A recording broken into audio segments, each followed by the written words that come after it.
ಮತ್ತೆ ಇನ್ನೊಂದು sir, actually ನೀವು ತುಂಬಾ ಫೇಮಸ್ ಇದ್ದೀರಿ ನಿಮ್ ಕಾರ್ಗಳಿಗೆ, ಫೋರ್ತ್ ಕಾರ್ ಆಗಿರ್ಬೋದು, ಮತ್ತೆ ನಿಮ್ ಲೈಫ್ ಸ್ಟೈಲ್ ಆಗಿರ್ಬೋದು. ಸೊ ಈಗ ನಾನು ನೋಡಿರೋ ಪ್ರಕಾರ ನಿಮ್ ವಿಸಿಟ್ ಮಾಡಿದಾಗ ನಿಮ್ದು ಫ್ರೆಂಡ್ಸ್, ಕಾಲೇಜ್ ಫ್ರೆಂಡ್ಸ್ ಆಗಿರೋ ಅವರೆಲ್ಲ ನಿಮ್ದು ಈಗ ಆಫೀಸ್ ಕೆಳಗೆ ಇದ್ರು. ಅಂಡ್ ನೀವು ತುಂಬಾ ಕಾರ್ಗಳಿಲ್ಲ ಈಗ, ಮತ್ತೆ ನೀವು ಲೈಕ್ ಸೋಷಿಯಲ್ ಮೀಡಿಯಾದಿಂದನೂ ತುಂಬಾ ದೂರ ಆಗಿದ್ದೀರಾ. ಸೊ ಈ ಸಡನ್ ಚೇಂಜಿಗೆ ಏನಾದ್ರು ರೀಸನ್ ಇದೆಯಾ? ಈ ಎರಡು ಫ್ಯಾಕ್ಟರ್. ಒಂದು, after certain time you will feel like we have to change some lifestyle ಅಂತ ಒಂದು. ಎರಡನೇದು, some incident will change the life. ನನಗೆ ಆ ಥರ ನನ್ನ ಲೈಫಲ್ಲಿ ಏನೋ ಇನ್ಸಿಡೆಂಟ್ ಆಯಿತು. ಬಿಕಾಸ್ ನಾನು ಕಾರ್ಗಳೆಲ್ಲ ತುಂಬ top and cars, life style ತುಂಬ ದೊಡ್ಡದು, ಆ ಥರ ಎಲ್ಲ ಪಾರ್ಟೀಸ್ ಹೋಗೋದು, ಆ ಥರ ಎಲ್ಲ ಮಾಡ್ತಿದ್ದೆ. ಸೊ ಸಮ್ವೇರ್ ಐ ಫೆಲ್ಟ್ ಏನು ಅಂದರೆ, ಈಗ ನಮಗೆ ಮುಂಚೆ ಒಂದು ಟೈಮಲ್ಲಿ ನಾನು 5 ಸ್ಟಾರ್ ಹೋಟೆಲ್ ಹೊಡಿತಿದ್ದೆ. 5 ಸ್ಟಾರ್ ಹೋಟೆಲ್ ಒಂದು ಡೇದು 5 star hotel cost will be around 15,000-20,000 per day. So I think ಇದು ಒಂದು. ಸೊ ಈಗ ನಾನು ಒಂದು ದಿವಸ ಐ ವಾಸ್ ಟ್ರಾವೆಲಿಂಗ್, ಒಂದು ಕಾರಲ್ಲಿ ಹೋಗ್ತಾ ಇದ್ದೆ, ನಾನು ನನ್ನ ವೈಫ್ ಹೋಗ್ತಾ ಇದ್ವಿ. ಒಂದು ಇನ್ಸಿಡೆಂಟ್ ನನ್ನ ಕಣ್ಣೆದುರುಗಡೆ ಬರ್ತೀನಿ. ಒಂದು ಮಗುನ ಅಪ್ಪ ಹಿಂಗೆ ಕೈಯಲ್ಲಿ ಹಿಡ್ಕೊಂಡಿದ್ದಾರೆ. ಸೊ ಅಮ್ಮ ಡ್ರಿಪ್ ಬಾಟಲ್ನ ಕೈಯಲ್ಲಿ ಹಿಡ್ಕೊಂಡು ನಡ್ಕೊಂಡು ಹೋಗ್ತಿದ್ದಾರೆ. I felt somewhere that so ನನ್ನ ಒಂದು ಮಗು ಸಣ್ಣದು, ನನ್ನ ಒಂದು ದಿವಸದ್ದು ದುಡ್ಡು ನನ್ನ ವೈಫ್ ಹೇಳಿದ್ರು, ಅವ್ರು ಎಷ್ಟು ಖರ್ಚಿಗೋಸ್ಕರ ಹೋಗ್ತಿರ್ಬೋದು.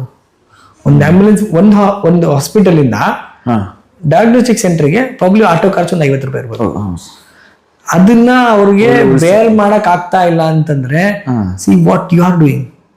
ನಾನು ಕೇಳಿದ್ಲು, ನಿಂದು ಒಂದ್ಸತಿ ಬೆಂಗಳೂರು ಹೋದ್ರೆ ವಾಟ್ ಈಸ್ ಯುವರ್ ಖರ್ಚು, ನಿನ್ ಖರ್ಚು ಎಷ್ಟು? 5 ಸ್ಟಾರ್ ಹೋಟ್ಲು 20,000 ರೂಪಾಯಿ ಖರ್ಚು, ಹೋಗ್ಬರೋ ಡೀಸೆಲ್, ಪೆಟ್ರೋಲ್ ಕಾರ್. ಅವಾಗ ಪಾಶ್ ಎಲ್ಲ petrol car, 3 kilometre 2 kilometre mileage ಬರ್ತಿತ್ತು. ಓಕೆ, ಸೊ ನನ್ಗೆ ಹೋಗ್ಬರೋ ಖರ್ಚು ಒಂದು 20,000. ಒಂದ್ಸತಿ ಬೆಂಗಳೂರು ಹೋದ್ರೆ ನಾನು 50-70,000 ಖರ್ಚು ಮಾಡ್ತಿದ್ದೆ. ಕೇಳಿದ್ರು, 60-70,000 ನಿಂದು ಒಂದು ಸತಿ ಬೆಂಗಳೂರು ಬಂದೆ ಖರ್ಚು, ಅಲ್ಲ 50 ರೂಪಾಯಿಗೋಸ್ಕರ ಅವರು ಹೋಗ್ತಿದ್ದಾರೆ. ಜಸ್ಟ್ ಇಮ್ಯಾಜಿನ್ ಮಾಡ್ಕೋ, ನಿನ್ನ ಸ್ಮಾಲ್ ಚೇಂಜಸ್, ನೀನ್ ಹೋಗಿ ಉಳಿಯೋದಲ್ಲಿ ಹೋಗಿ ಮಲಗೋದು, ಆ ರೂಮಲ್ಲಿ ಮಲಗ್ತೀಯ. ಅದು ನೀನು 5 ಸ್ಟಾರ್ ಹೋಟ್ಲಲ್ಲಿ ಮಲಗಿದ್ರು ಒಂದೇ, ನಾರ್ಮಲ್ ಒಂದು 3 ಸ್ಟಾರ್ ಹೋಟ್ಲಲ್ಲಿ ಮಲಗಿದ್ರು ಒಂದೇ ಅಲ್ವಾ? Same. Okay, so why do you want that? ನೀನ್ ಲೈಫನ್ನ ಸ್ವಲ್ಪ ಚೇಂಜ್ ಮಾಡ್ಕೊಂಡ್ರೆ ಎಷ್ಟೋ ಜನಕ್ಕೆ ಒಳ್ಳೇದಾಗತ್ತಲ್ವಾ?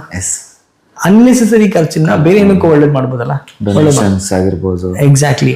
ಸೊ ಅವತ್ತು ನನ್ನ ಲೈಫಲ್ಲಿ ಏನೋ ಒಂಥರ ಬದಲಾವಣೆ. ಓಕೆ, ಅವತ್ತಿಂದ I stop buying cars, normal lifestyle, ಎಲ್ಲ ನಾರ್ಮಲ್.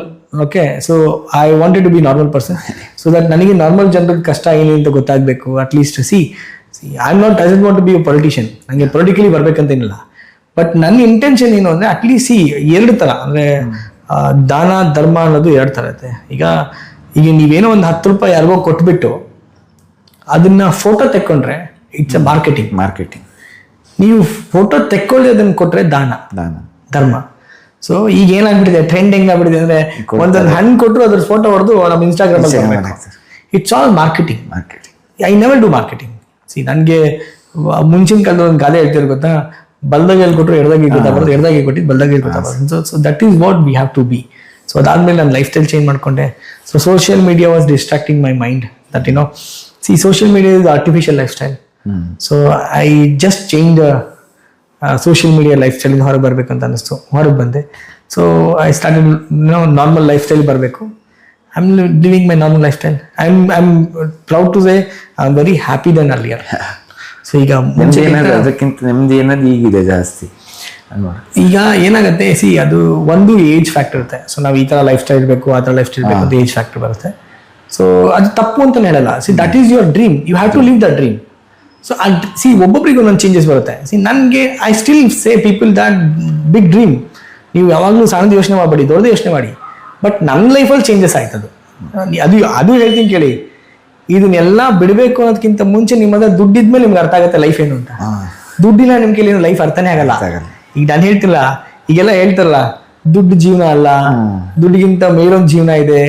ಅದನ್ನ ಹೇಳಕ್ಕೆ ಅಂತ ಮುಂಚೆ ನಿಮ್ಮ ಹತ್ರ ದುಡ್ಡು ಇರ್ಬೇಕು. ಈಗ ಯಾರು ನಿಮ್ಗೆಲ್ಲ ಬೋಧನೆ ಕೊಡ್ತಾರಲ್ಲ, ದುಡ್ಡಿಲ್ಲ ಅಂದ್ರೂ ನಡೀತದೆ ಜೀವನ, ದುಡ್ಡು ಎಲ್ಲದಕ್ಕೂ ಮುಖ್ಯ ಅಲ್ಲ, ಇದೆಲ್ಲ ಹೇಳ್ತಾರಲ್ಲ, ಅದಕ್ಕಿಂತ ಹೇಳಕ್ಕಿಂತ ಮುಂಚೆ ಎಲ್ಲ ದುಡ್ಡು ನೋಡಿದವರು ಓಕೆ. ಅಲ್ವಾ. ಸೊ ಅದು ಎಲ್ಲದಕ್ಕಿಂತ ಈಗೆಲ್ಲ ಏನೇನು ರೀಸನ್ ಕೊಡ್ತಾರಲ್ಲ, ದುಡ್ಡೇನು ಇಂಪಾರ್ಟೆಂಟ್ ಇಲ್ಲ ಲೈಫಲ್ಲಿ, ಇಟ್ಸ್ ಆಲ್ ಫೇಕ್ ರೀಸನ್ಸ್. ಅವ್ರು ಅಚೀವ್ ಮಾಡಕ್ ಆಗ್ತಿರೋದಕ್ಕೆ ಇದೆಲ್ಲ ಬಿಟ್ಬಿಟ್ಟು ನಾರ್ಮಲ್ ಆಗಿ ಫಸ್ಟ್ ನಾನು ಅಚೀವ್ ಮಾಡಿ ಆಮೇಲೆ ನಾವು ಬೇರೆಯವ್ರಿಗೆ ಹೇಳಲ್ಲ. ಓಕೆ, ಈಗ ನಾನು ಯಾಕೆಂದ್ರೆ ನಾನು ಎಲ್ಲ ಲೈಫ್ ಸ್ಟೈಲ್ ನೋಡ್ಬಿಟ್ಟೆ, ಈಗ ಹೇಳ್ಬೋದು ನಾನು ಕಾರ್ ಇಂಪಾರ್ಟೆಂಟ್ ಇಲ್ಲ, ಬಟ್ಟೆ ಇಂಪಾರ್ಟೆಂಟ್ ಇಲ್ಲ, ಲೈಫ್ ಸ್ಟೈಲ್ ಇಂಪಾರ್ಟೆಂಟ್ ಇಲ್ಲ ಅಂತ.